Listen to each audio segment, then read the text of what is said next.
J'espère que vous allez bien ma team YouTube, moi ça va très bien et aujourd'hui on se retrouve pour une vidéo. Déjà je me suis mise par terre pour être dans les conditions du réel, des vidéos à l'ancienne. Puisqu'aujourd'hui je suis hyper contente de vous retrouver pour un tag. Non mais s'il te plaît, un tag, qui fait des tags encore? Eh bien nous, et alors qu'est-ce qu'il y a? Et récemment j'ai vu que j'avais été citée dans un tag qui a été créé par Esther, qui est une youtubeuse que je connais depuis le début du début, qui me suit depuis mes débuts, que je suis depuis ses débuts. J'ai trouvé ça très mignon et ça m'a donné envie aussi de dire du bien de mes consoeurs, de mes collègues et parfois de mes amis, puisque c'est le tag sororité. Ici je vais vous présenter des meufs, le but étant de donner de la force à des créatrices qui le méritent. Je citerai aussi des créatrices qui n'ont pas besoin de visibilité mais qui rentrent dans les critères des questions. C'est français ça ou pas? Pas du tout, mais c'est pas grave, vous avez compris. On va pas bitcher parce que ça serait bien qu'on se supporte les unes les autres, et en vrai de vrai je trouve ça hyper cool. Donc j'espère que les gens que je vais citer dans cette vidéo et puis toutes celles qui auront envie de le faire le referont sur leur chaîne, parce que voilà, le YouTube game des fois c'est pas facile, j'en ai versé des larmes, il fut un temps, maintenant je m'en fous de tout, donc comme ça c'est réglé. Donc voilà, j'avais trop envie de faire ce petit tag, n'hésitez pas à répondre aux questions en même temps que moi dans les commentaires. Moi j'adore découvrir des nouveaux talents, des nouveaux types de contenus et des nouvelles meufs tout simplement, donc n'hésitez pas à répondre dans les commentaires. Et puis let's go, si vous êtes content de me retrouver dans cette vidéo chill, tranquille, le petit pouce vers le haut, on n'hésite pas à s'abonner et à me rejoindre sur l'Instagram parce que j'y fais plein de trucs et qu'apparemment ça vous éclate, donc c'est cool. Première question, quelle est la créatrice qui t'a aidé à traverser une période difficile? Évidemment que c'est la première que j'allais citer, Amy. Il y a une petite nuance quand même, il est vrai qu'elle m'a pas aidé via son contenu, quoi qu'elle m'a fait quand même taper des barres tout l'été, mais c'est surtout qu'elle m'aide dans toutes les périodes difficiles de ma vie puisque c'est une de mes meilleures amies et c'est aussi une créatrice de contenu, donc j'étais obligée de la citer. M'engueulez pas, mais bon c'est vrai que c'est mon rock quoi. Dès que ça va pas je m'affale comme ça sur elle et elle me supporte et elle arrive à me relever. Et puis au-delà de ça, son contenu est parfois très loufoque. Amy en fait il faut cerner et connaître le personnage. C'est vrai que moi la connaissant dans la vraie vie du coup j'ai plus de facilité à comprendre son contenu des fois. Elle me fait trop rire, elle se prend pas la tête. Tout le mois d'octobre là, elle a publié une vidéo par jour et c'était pas des petites vidéos, des gros make-up, FX et tout, et franchement bah moi je l'ai vue bosser énormément et je la trouve très courageuse. Big up Amy, oui big up j'ai dit. Et alors on a le droit, on fait un tag comme à l'ancienne, on peut dire des anciennes expressions. Quel est le souci? Vous voulez vous battre direct? Bah viens, allez viens on va faire un tête contre tête, tu vas faire quoi? La deuxième créatrice que je voulais citer c'est forcément Sissi Mua. Je sais pas si vous l'avez vu mais j'ai fait une vidéo bilan de tous les programmes de Sissi que j'avais testé. Je vous mets la vidéo juste ici. Et elle aussi elle m'a énormément aidée via ses contenus sur Instagram pendant le confinement, parce que c'est vraiment pendant le premier confinement que je me suis mise à la suivre à fond. Et je vous ai dit hein, ces live sport ça m'a fait sortir du lit, ça m'a redonné l'appétit, ça m'a donné le goût du sport. Et puis après je l'ai suivie aussi sur son application, et pas que son contenu sport d'ailleurs, j'aime beaucoup ses contenus beauté aussi, et je sais qu'elle aime beaucoup ça. D'ailleurs petit message aux marques s'il y en a qui passent par là, pourquoi pour vous, si une fille c'est une fit girl et qu'elle fait des contenus sport, elle peut pas faire des contenus beauté aussi? Je comprends pas moi ça. Des fois elle me dit cette marque là je l'adore mais on bosse pas ensemble et tout, et je suis genre là allô la marque, comment c'est pas possible ça. Encore une fois, donnons-nous de la force, essayons de nous entraider les unes les autres. Moi j'aimerais beaucoup la voir sur des contenus beauté. Et dernière créatrice qui m'a beaucoup aidée aussi, pas forcément en temps difficile mais qui m'a juste aidée tout court, c'est Le Corps, la Maison et l'Esprit. C'est une femme qui publie des vidéos tous les jours il me semble. Alors je vais pas vous mentir, j'en loupe énormément, mais de temps en temps quand le sujet m'interpelle, je regarde, et c'est souvent des sujets où elle se livre à cœur ouvert, où elle explique son point de vue sur par exemple le couple, sur l'amour, sur la féminité, sur son rapport au corps. Et je l'aime beaucoup parce que quand je l'écoute, souvent elle me pousse dans mes retranchements, notamment par rapport à l'amour, le couple, la vision du couple, etc. Il y a énormément de points sur lesquels je suis d'accord avec elle. C'est des contenus qui font grandir en fait, voilà. N'hésitez pas à aller voir parce que ça vaut le détour. Question numéro 2, quelle est la créatrice qui t'a fait te remettre en question? Te remettre en question. Moi, pas savoir prononcer correctement. Moi je trouve ça très cool de se remettre en question. Je suis quelqu'un qui me remet en question tout le temps. De toute façon, rien ne sera jamais assez bien hein. Je pourrais avoir le meilleur setup, la meilleure lumière, un montage de folie, tititi tatata, ça sera jamais assez bien. Toujours ce problème de légitimité et de me dire ce que je fais c'est de la merde et je suis pas légitime et je devrais partir d'ici. Et ça fait 8 ans que ça dure hein. Quoi qu'il en soit, moi je trouve que c'est bien de se remettre en question parce que ça permet de pas se reposer sur ses lauriers, de pas croire qu'on est la reine ou le roi du monde, et de garder bien les pieds sur terre parce que c'est qu'internet hein les gars. Bref, il y a trois personnes même à qui j'ai pensé directement quand j'ai vu la question. D'abord il y a le duo Caroline et Safia à l'époque. Quand elles sont arrivées, elles ont donné un coup de pied dans la fourmilière. Bon maintenant elles sont séparées, donc maintenant il y a les contenus de Caroline et les contenus de Safia, mais à l'époque c'était un duo et elles ont débarqué sur YouTube avec des montages de folie, tititi tatata,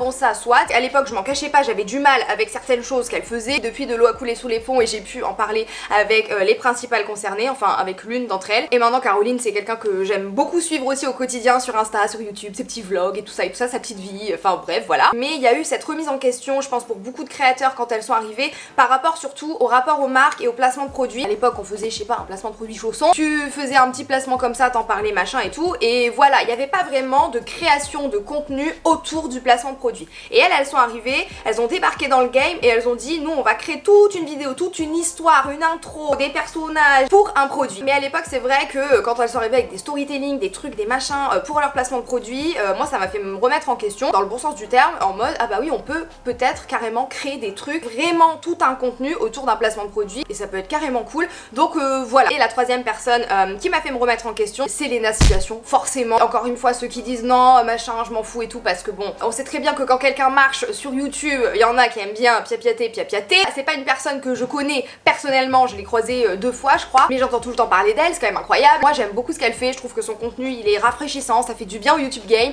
et ça m'a fait me remettre en question encore une fois positivement, parce que je me suis dit putain wesh montage de fou et tout. Alors bon par contre clairement je suis pas là pour faire du copier-coller ou pour changer mes montages du tout au tout parce que elle fait ça et que ça marche et nana. Je pense que chacun doit garder sa patte et doit continuer à faire le contenu qu'il aime quand même, c'est le plus important. C'est des meufs comme ça dont on a besoin en fait sur les réseaux, inspirantes, powerful, boss girl. Question numéro 3, quelle est la créatrice qui te fait rire? Alors moi j'aime beaucoup Colline. Colline clairement c'est le genre d'humour que j'adore. C'est sarcastique, c'est what the fuck et c'est clairement mon humour. Moi j'adore regarder ses vidéos, en plus elle a une voix qui m'apaise. Alors oui elle me fait rire et elle m'apaise en même temps, mais je trouve qu'elle a une voix incroyable, elle devrait faire de la radio ou avoir son propre podcast parce que vraiment sa voix est un atout majeur. Voilà, je te le dis Colline, tu as une voix incroyable. Et ouais, elle est hyper drôle, ça fait pareil des années que je la suis. Sur sa chaîne on parle de beauté, on parle de cuisine, on parle d'écologie mais en mode dédramatisé. C'est une personne qui me fait beaucoup rire, donc voilà. Et la deuxième personne qui me fait beaucoup rire, c'est Rubaba. Non mais alors elle, pareil, hein, franchement elle est chez père, j'ai trop envie de la rencontrer. C'est le genre de meuf avec qui vraiment je pourrais très bien m'entendre, je pense. Complètement dans sa bulle, dans son monde, mais en même temps t'as pas l'impression d'être exclue de son monde. Et au-delà de ça, elle a l'air hyper sensible. Mais ça se voit qu'elle a un petit cœur tendre, enfin je sais pas, je la trouve trop mimi. Question numéro 4, quelle est la créatrice qui t'a fait pleurer? Alors là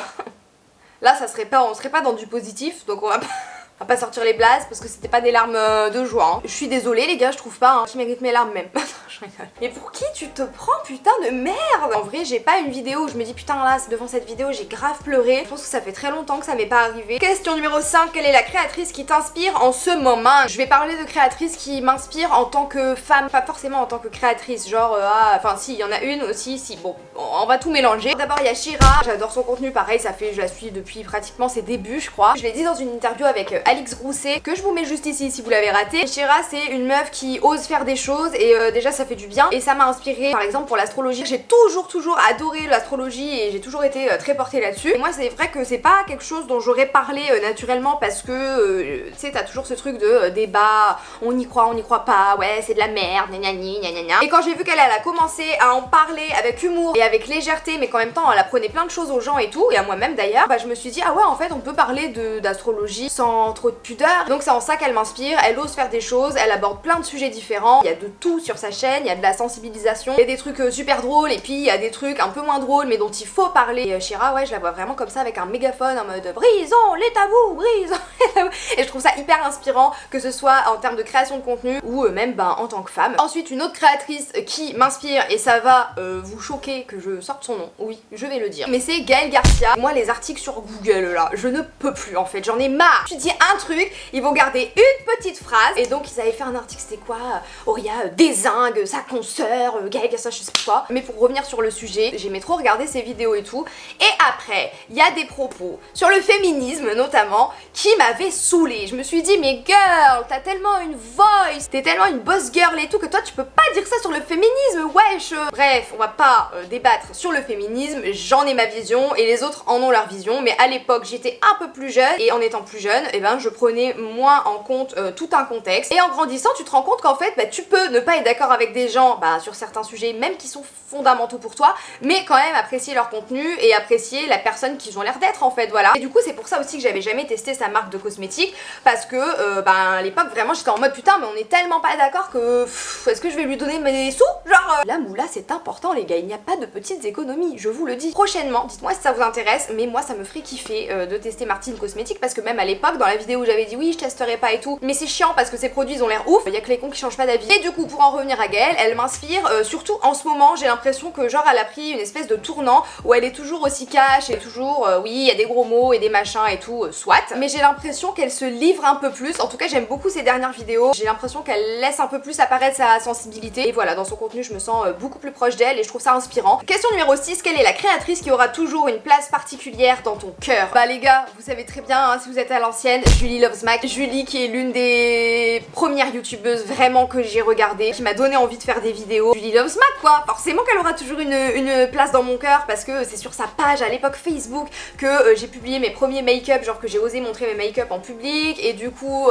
c'est sur cette page qu'il y a des gens qui m'ont dit ah mais tu devrais faire ta page et nous expliquer comment t'as fait ce make-up. Puis au-delà de ça, on a une histoire de vie qui est assez similaire sur certains points, donc je me sens très proche d'elle, même si c'est pas quelqu'un avec qui je discute, mais voilà, Julie Forever quoi. Et une place particulière dans mon cœur, il y a aussi Sana, hein. Sana, ça date hein. Il y a eu des hauts, il y a eu des bas avec Sana, mais c'est quelqu'un qui a toujours eu une place particulière dans mon cœur parce que pareil, elle fait partie des premières que j'ai regardées, m'a donné envie de faire des vidéos, et quand je vois comme elle est productive et comme c'est une boss girl aussi, enfin voilà quoi, c'est Sana. Il y a une époque où j'étais ado et je la regardais faire ses hauls, le blazer machin et tout, et ça me donnait trop envie d'avoir des blazers, enfin voilà quoi, c'est les vieux souvenirs d'ado. Évidemment ma Amy, mais j'en ai déjà parlé, c'est ma sœur, et ma petite Lélé de Je ne suis pas jolie, parce que c'est mon amie, parce que c'est l'une des premières youtubeuses que j'ai rencontrées en vrai et avec qui j'ai lié une vraie amitié qui aujourd'hui va bien au-delà de YouTube, c'est ma Lélé. Et n'en déplaise à ceux qui ne comprennent pas cette amitié, on s'aime et puis c'est tout. Question numéro 7, quelle créatrice tu aimerais que les gens découvrent? Vous la connaissez sûrement déjà, mais comme elle a changé de pseudo, et ben je voulais en reparler, mais il s'agit de Gloria, qui maintenant s'est renommée Raissa Gloria, j'espère que je le dis bien. C'est une jeune femme extraordinaire. Pour avoir fait plusieurs voyages presse avec elle et tout, elle est ultra inspirante, elle est ultra douce, c'est quelqu'un qui est assez curieux, qui est intéressé partout. Quand tu parles avec elle, elle s'intéresse vraiment à toi et à ce que tu racontes. Je me rappelle d'un dîner, je crois que c'était à Los Angeles, où je lui donnais des petits conseils de love et tout, et on a parlé comme ça toute la soirée. C'est vraiment une personne bienveillante, avec un vrai bon fond et un cœur pur en fait. Et elle mérite un succès phénoménal, et je trouve que même si elle a déjà plus d'1 million d'abonnés, et ben on n'en parle pas assez. Et la deuxième créatrice de contenu dont je voulais vous parler et qui je pense mérite plus de force, parce que alors honnêtement je regarde pas toutes ses vidéos, c'est pareil. Quand j'en vois passer une avec un sujet qui m'intéresse, je regarde, mais sinon c'est vrai que je regarde pas tout. Oui, ça me fait rire. Oui, c'est pathétique.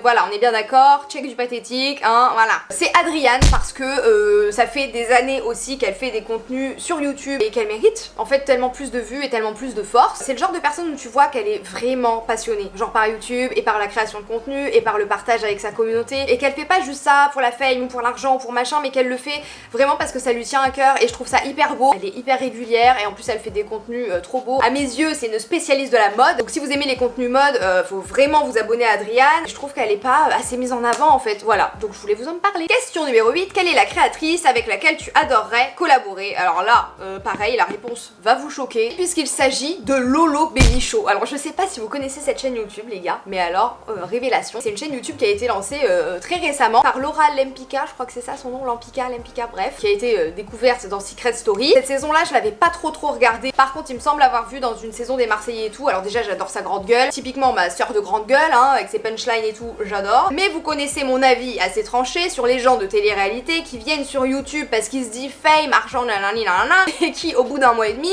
arrêtent parce qu'ils se rendent compte que c'est du travail! Et oui les amis! Et je suis d'accord, il y a du gâteau pour tout le monde et chacun peut créer du contenu et partager et faire ce qu'il a envie. Enfin, qui suis-je en fait pour dire ça c'est bien ou ça c'est pas bien? Mais c'est juste qu'en tant que créateur de contenu, tu sais, c'est comme si j'avais l'impression qu'il y a des gens, ils viennent vraiment pour les mauvaises raisons, ils piétinent tout, ils chient dans la colle clairement, et puis après ils s'en vont. Je suis genre là, mais ouais, je respecte un peu la YouTube, nous c'est notre temple depuis des années. Et donc j'ai eu une de ces vidéos en suggestion et ça m'a fait fermer ma gueule, voilà, parce que c'est hyper qualitatif ce qu'elle fait. Je trouve que vraiment les montages, les les petites musiques, les machins et tout, c'est vraiment bien fait. En fait c'est une chaîne sur la grossesse, donc s'il y a des futures mamans qui me regardent ou même des mamans qui me regardent ou qui sont intéressées par ces sujets là, les enfants, tout ça, bah n'hésitez pas à aller voir. Moi pour le coup je ne veux pas d'enfants, je suis absolument pas concernée par le sujet et pourtant je regarde toutes ces vidéos du début jusqu'à la fin. C'est fait sur un ton qui est hyper drôle, typiquement le genre d'humour que j'adore. Pour le coup je trouve que quand tu regardes ces vidéos tu sens qu'elle a vraiment envie de partager des vrais trucs avec sa communauté et il y a vraiment un lien qui se crée. Un jour j'ai fait une insomnie et j'ai regardé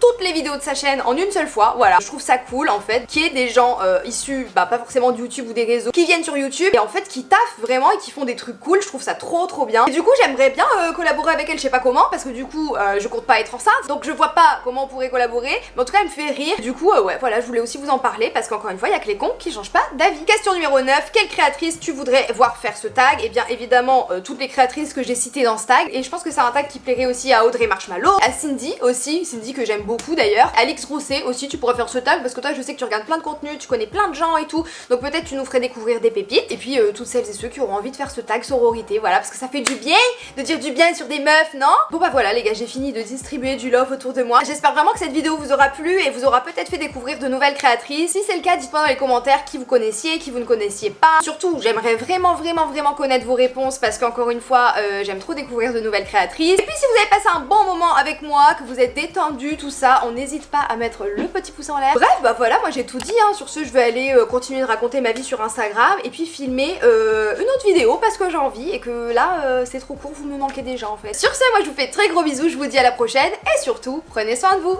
Ciao.